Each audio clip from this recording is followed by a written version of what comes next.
On y va? Eh bien, bonjour à tous, je suis Jean-François Leclerc, je suis fondateur et directeur d'e-Learning Touch. Je suis accompagné aujourd'hui d'Arnaud Gézéquel, qui est notre directeur technique et qui paramètre tout un ensemble de plateformes Moodle. On va vous donner quelques petits trucs, astuces pour pouvoir améliorer votre plateforme. Alors, petit point sur e-Learning Touch. On se définit comme un hub de service complètement dédié au digital learning. On est structuré en fait sur 4 pôles chez e-Learning Touch. Donc, vous avez notre stand juste à côté. Mais on a également un stand à l'entrée du salon qui s'appelle e-Learning Boulevard, qui est notre nouvelle marketplace avec une approche assez originale. Si vous êtes à la recherche en fait de logiciels pour pouvoir mener à bien vos projets de digital learning, je vous invite à aller les rencontrer puisqu'on a fédéré tout un ensemble. 1, 2. 1, 2. Ah, je suis plus dans l'axe. Ok. Donc on a fédéré un ensemble d'éditeurs de logiciels que nous distribuons et avec une entrée par projet, donc qui est assez innovante. Notre deuxième pôle, c'est notre studio Media Learning, donc où nous travaillons à la conception et à la réalisation de modules sur mesure. Notre troisième pôle est un pôle LMS, donc avec une certification Moodle, je vais y revenir, qui est piloté par Arnaud. Et puis notre quatrième pôle, bien évidemment, nos clients ont aussi besoin d'être accompagnés dans leur montée en compétences. Et nous avons donc tout un service formation certifié Calliope pour pouvoir mener à bien ces missions. Voilà, donc quelques-uns de nos clients. On travaille à peu près 50% en centre de formation, 50% de grands comptes. Une quarantaine de collaborateurs aujourd'hui, et puis un réseau d'ambassades également sur les territoires, puisqu'on croit beaucoup en l'humain, même énormément en l'humain, et on a besoin d'être présent sur les territoires, et vous savez que c'est très très important, notamment dans nos métiers de la formation. C'est à peu près 25%, 30% de croissance annuelle, et on existe donc depuis une douzaine d'années aujourd'hui, donc autant vous dire qu'on a une bonne vision de l'histoire du digital learning et de son évolution. Voilà, alors je vais revenir rapidement sur cette certification Moodle parce qu'elle est très très importante dans le contexte actuel. Donc Moodle, vous savez que c'est un projet open source. En fait, ce projet open source, il est aussi vivant. C'est parce que autour de l'écosystème open source, il y a une maison mère qui s'appelle Moodle HQ. Et cette maison mère, en fait, valide la progression du code de Moodle. Ce code, en fait, il est validé, il est testé par des Moodle partners. Les Moodle partners sont certifiés, donc c'est bien loin d'un partenariat commercial, c'est une certification et une labellisation de nos savoir-faire. Donc chez e-Learning Touch, nous avons été audités il y a près de 5 ans maintenant sur nos savoir-faire en matière d'installation des infrastructures Moodle, en matière de connaissances également pédagogiques, c'est-à-dire notre capacité à produire des parcours pédagogiques qui aient du sens à l'intérieur de Moodle. Et on a également été confronté à un audit financier international, donc ce qui permet, quand vous travaillez avec un Moodle partner, de pouvoir vous asseoir sur une structure qui est saine et qui est pérenne dans le temps. Et ça, c'est vraiment un élément très très important. La contrepartie de cette certification, c'est que chaque partenaire qui travaille en fait avec Moodle, à chaque fois que nous vendons quelque chose en lien avec Moodle, nous reversons en fait une partie à la communauté. Donc on s'inscrit vraiment dans un cercle vertueux au niveau de cette communauté open source. Et si elle a autant de sens, c'est parce que les partenaires aussi abondent à fond et pour pouvoir faire vivre la communauté. Donc si vous ne travaillez pas avec un Moodle partenaire encore aujourd'hui, je vous invite à vous rapprocher des Moodle partenaires. Nous sommes 4 en France et c'est vraiment un élément très très important dans la relation que l'on peut avoir avec nos clients. Alors, comment est-ce que l'on peut travailler sur Moodle? Alors, on va commencer avec des choses qui sont vraiment dans l'air du temps. Je ne pouvais pas faire une démonstration ou parler de décupler un LMS sans parler un peu d'IA.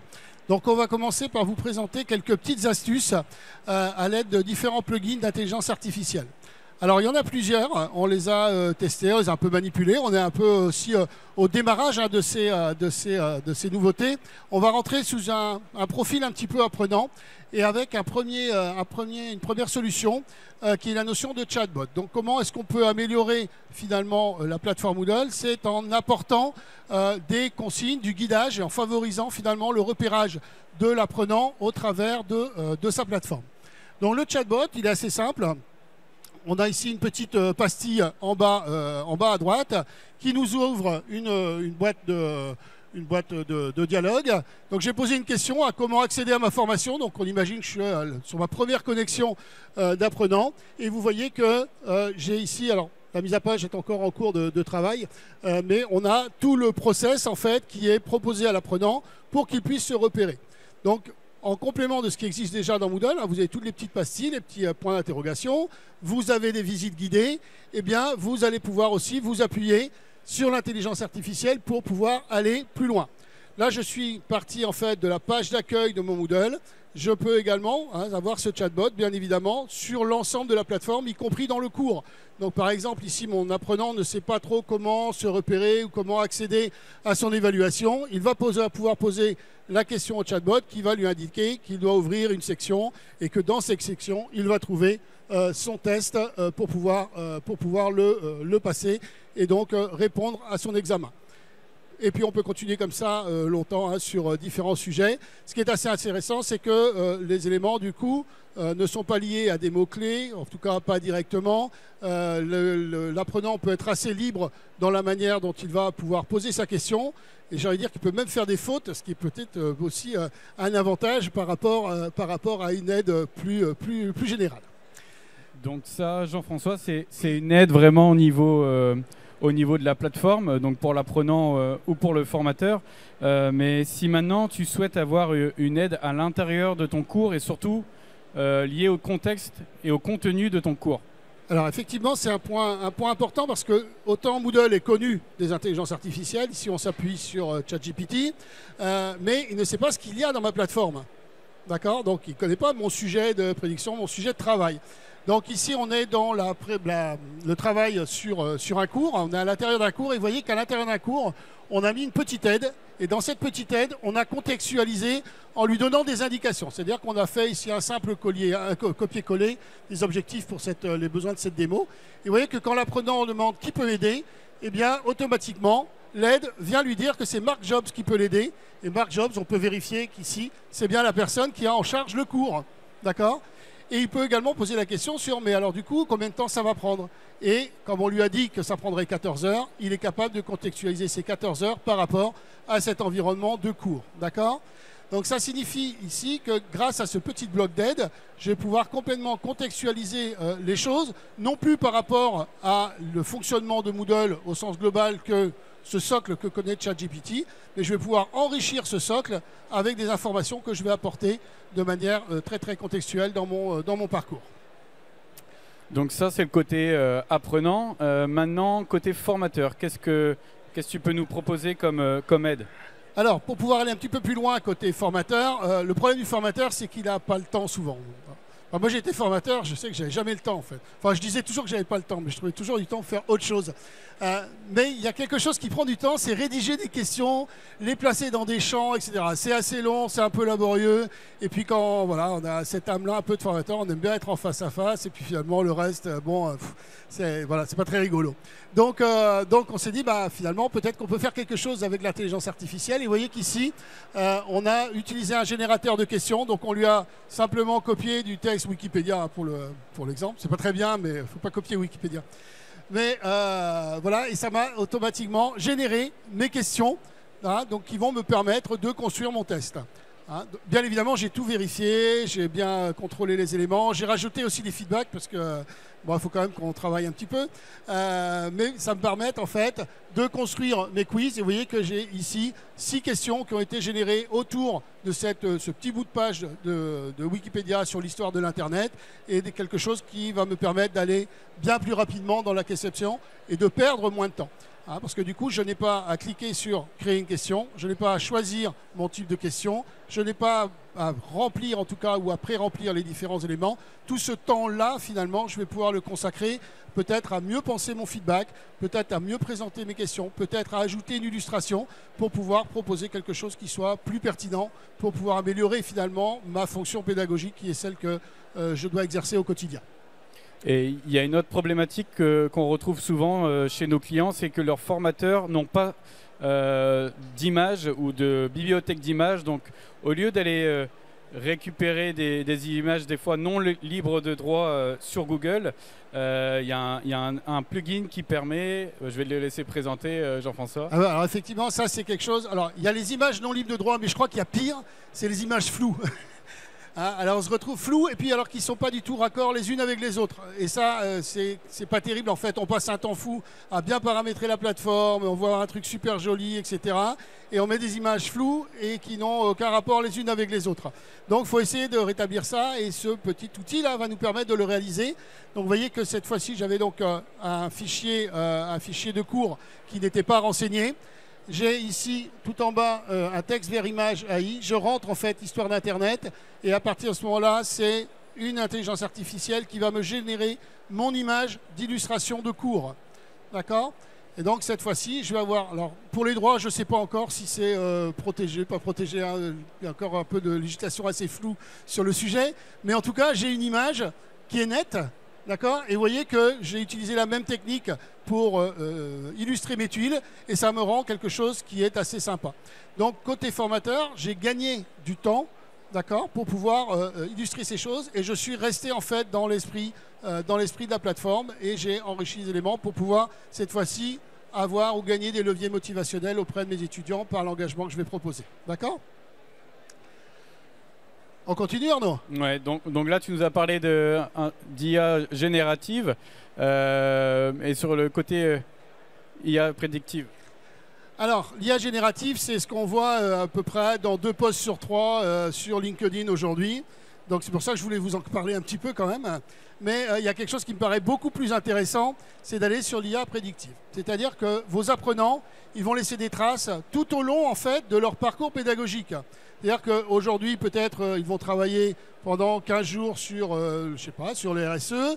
Ils vont peut-être travailler 15 jours après sur, je sais pas, le blanchiment d'argent, la fraude fiscale, quelque chose comme ça. Mais en fait, leur cursus change au fur et à mesure qu'ils laissent et qu'ils parcourent en fait la plateforme de formation. D'accord? Donc ces traces-là, en fait, si on se les approprie ou si on est capable de se les stocker, on est capable en fait de renvoyer non plus une contextualisation socle, comme je l'ai fait avec Moodle, non plus une contextualisation proposée par le formateur, mais cette fois-ci une contextualisation qui est directement liée à ce qu'a fait l'individu à l'intérieur de la plateforme. D'accord? On a la chance d'avoir un partenariat avec une structure qui s'appelle Inokufu, qui est notre partenaire ambassadeur sur la région Rhône-Alpes et PACA. Et Inokufu a fait le travail d'indexation de plus de 3 millions de ressources de ce qu'on appelle des learning objects.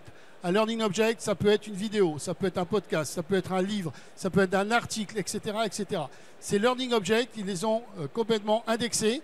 Et donc, aujourd'hui, à partir des traces et de ce que l'on va renseigner auprès de ce moteur Inokufu, eh bien, nous allons pouvoir, en fait, générer et proposer des contenus. C'est-à-dire que le formateur, il ne veut pas aller faire une recherche sur Internet ou une recherche Google en disant les débuts d'Internet, il va faire une recherche qui est contextualisée dans le moteur Inokufu qui a indexé toutes ces ressources.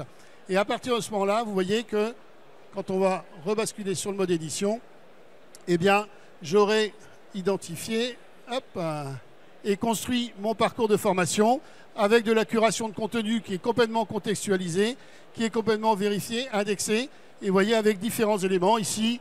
Donc on a une activité de type découverte sous forme de vidéo et disponible sur YouTube. Si tu descends, Arnaud, on va avoir... Alors, on a fait... Non, pas en dessous. Ouais, je ne peux pas descendre, c'est une vidéo. Ah, c'est une vidéo. Ouais. Ah, remonte alors. Reviens un peu en arrière, je crois qu'on l'a. Enfin, en tout cas, celui qui est en dessous, c'est une activité de découverte. C'est un article et qui est disponible sur Wikipédia, parce que vous avez bien compris que c'est ma principale source avec LinkedIn d'information. Donc... quand on va travailler en fait avec toute cette notion d'intelligence prédictive, cette fois-ci, on n'est plus du tout dans le même domaine. On est vraiment dans cette logique d'aller rechercher des choses qui sont très pertinentes par rapport à un contexte donné pour chaque individu. D'accord? Donc, l'IA générative, elle est capable de nous donner des solutions aujourd'hui. On est à peu près certain que, et on continue nos travaux dans ce domaine de l'IA prédictive pour proposer et continuer à aller plus loin dans l'utilisation de Moodle. Voilà, alors ça c'est des choses qui sont, on va dire, du ressort du présent, du futur avec ces questions d'intelligence artificielle. Mais il y a aussi d'autres choses sur lesquelles on peut travailler et sur lesquelles on peut aller plus loin dans Moodle. C'est ce côté présentation en fait qui existe dans Moodle. On a eu pas mal d'échanges ce matin et tout au long de l'année, on a des échanges avec nos clients. Ils disent mais comment est-ce qu'on pourrait rendre un peu les choses un petit peu plus fun en fait dans Moodle? Eh bien, on a toute une liste de plugins. Alors déjà, je vais vous inciter à bien travailler sur la présentation de vos descriptions de cours, de rajouter des images, etc. Déjà, ça ajuste les choses. D'accord ? Derrière, on peut améliorer également les choses et l'efficacité des choses en proposant des catalogues avec des filtres. C'est ce qu'a utilisé Arnaud ici pour pouvoir filtrer, en fait, vous voyez, sur catégorie bureautique, démo, management, un ensemble de cours à l'intérieur du catalogue classique de Moodle. Donc ça permet d'améliorer l'expérience utilisateur. Et puis, on va rentrer dans un ou deux cours. Je vais commencer par un cours qui s'appelle Welcome, qui est un cours sur le onboarding. Et ça, vous êtes directement dans un cours Moodle, en fait. Donc, vous voyez, on retrouve ici des éléments que vous connaissez, hein, tout le bandeau horizontal de Moodle 4. Et puis, toute la partie principale a été pensée finalement uniquement pour le cours. Mais je ne vois plus les activités. J'ai utilisé ici un cours qui s'appelle Designer, un format de cours spécifique, dans lequel on a un bandeau. Et vous voyez qu'on a 4 personnages. Donc les 4 personnages, hein, ce sont les personnes de l'entreprise qui se présentent. Donc à chaque fois que je clique sur un personnage, je lance une activité. Ça peut être la vidéo où la personne se présente. Ça peut être un module SCORM. Ça peut être simplement une page, un lien vers un profil LinkedIn, etc. Et au fur et à mesure où je vais progresser, les personnages vont s'allumer, enfin ou s'allumer, en tout cas se coloriser pour pouvoir baliser la progression de l'apprenant. Donc on a des formats de cours qui peuvent reposer en fait sur l'utilisation de l'image et donner en fait une perception qui est complètement différente des parcours pédagogiques que l'on va proposer, où on a très souvent des liens qui succèdent les uns aux autres, y compris sans aucune notion de guidage. Donc si vous ne le faites pas aujourd'hui, je vous invite à insérer quelques petites zones de médias ou de texte pour pouvoir guider vos apprenants. Voilà, on va finir sur un plugin qui nous permet encore d'aller un peu plus loin dans la présentation. Ici, vous voyez que cette interface est une plateforme Moodle. Je n'ai en haut à gauche que le logo en fait de la structure et en haut à droite uniquement le petit picto de l'apprenant. Pour le reste, je navigue dans cette plateforme à l'aide soit du pad, soit des petites flèches ou de la souris. Et en fait, je peux naviguer à l'intérieur de toute une map sur, donc ici, hein, qui est réalisée en fait autour d'une thématique d'une ville. Et donc, vous voyez que j'ai des bâtiments de couleur, des bâtiments grisés, et puis des petits plus. Eh bien, les bâtiments grisés, c'est ceux que je n'ai pas vérifiés, que je n'ai pas visités. Les petits plus, c'est pour aller visiter, évidemment, le bâtiment. Et ceux qui sont en couleur, c'est ceux qui ont déjà été visités. Alors, Arnaud, tu as cliqué sur un logement, je te laisse... Ouais, j'ai cliqué sur un des bâtiments. Et donc, en fait, derrière le bâtiment, on a un cours Moodle, donc là, qui peut être sur un format un peu plus classique. Mais quand on clique sur l'un des bâtiments, on a une pop-up avec une barre de progression, le nom du cours, une vidéo pour avoir le teaser du cours. Et en fait, un état, en fait, si ma section elle est validée, pas encore commencée ou en cours. Et après, donc comme tu disais, Jean-François, l'apprenant peut naviguer dans cette plateforme et dans ce Serious Game directement avec les flèches de son ordinateur, mais également avec les doigts au niveau du smartphone. Et donc, en fait, tout est intégré dans cette map-là et il peut naviguer un peu comme dans les Sims et découvrir ses cours au fur et à mesure. Et les bâtiments, là, pour cette présentation-là, les bâtiments, ils deviennent colorés, mais on aurait très bien pu avoir un bâtiment qui pop avec une structure au début, les fondations, et au fur et à mesure, les bâtiments qui se construisent. Donc là, en fait, derrière ça, c'est un plugin, Level Maps. Mais encore plus, il y a du développement spécifique pour que ce soit vraiment à l'échelle de toute la plateforme et non pas au niveau juste du cours. Voilà. Voilà, donc vous voyez qu'on peut décupler en fait les possibilités de Moodle. Arnaud a utilisé le terme de Serious Game. On peut imaginer finalement que votre plateforme en fait soit directement votre plateau de jeu pour accueillir vos Serious Games. Et derrière, vous conservez toute la flexibilité de Moodle en pouvant proposer toutes les activités et les ressources qui existent nativement. Donc voilà ce qu'on voulait vous présenter aujourd'hui. Je crois qu'on est à peu près dans le timing et on doit avoir la place même pour peut-être une ou deux questions. Et s'il y a plus de 2 questions, je vous inviterai à nous rejoindre sur le stand juste à côté, voilà, entre deux éléments. Il y a une question de monsieur.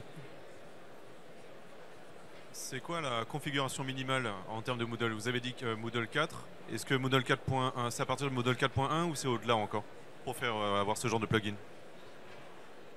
Je recommande d'utiliser la version 4.1. La plupart des plugins de ces plugins-là sont disponibles en 4.1. LTS, ouais. Alors, ils vont être ajustés forcément, mais vous savez que Moodle a des versions qu'on appelle LTS, donc qui sont en fait maintenues, donc sécurisées pendant un certain temps, donc en l'occurrence 3 ans. Donc quand vous travaillez sur une plateforme Moodle, prenez jamais la toute dernière version en version bêta, prenez bien une version LTS pour pouvoir voilà, asseoir et sécuriser en fait votre environnement Moodle.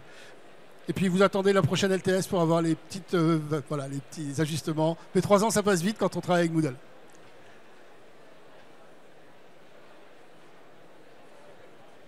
Moi, j'avais une question par rapport au développement de ces plugins. Donc, j'ai compris qu'ils étaient de base, mais vous les améliorez, vous les développez vous-même. Est-ce qu'ils sont natifs sur votre plateforme ou ça demande un développement supplémentaire et un coût supplémentaire en termes de clients? Non, en fait, ils sont natifs sur les plateformes. En fait, on utilise on pourra vous donner la liste des plugins. On a également un article là-dessus sur notre blog elearningtouch.com. Et donc, on utilise les plugins du dépôt officiel. Et on en a certains qu'on a développés en interne. Et ceux-là, c'est nos clients qui en bénéficient sur l'installation initiale. Dans une installation initiale de Moodle, chez Learning Touch, on a la version native, LTS, et on a tout un package d'environ 50-60 plugins qui sont installés systématiquement sans surcoût. D'accord. S'il y a des choses après, par exemple en termes d'habillage pour avoir la ville, etc., là, forcément, il y a du développement supplémentaire sur la partie graphique ou sur la partie technique pour pouvoir l'adapter en fonction des différents contextes. Mais nativement, il y a, oui, je crois que c'est 60 plugins qui sont déjà installés par défaut par nos équipes. Et bien sûr, c'est des listes qui s'enrichissent. Certains plugins viennent en remplacer d'autres. Il y a aussi des évolutions de Moodle qui intègrent certaines choses que l'on faisait auparavant avec des plugins et qui sont directement intégrées. Donc, c'est des choses qui... Mais une plateforme comme Moodle, il faut qu'elle vive, il faut qu'elle soit évolutive pour pouvoir avoir quelque chose qui fonctionne bien.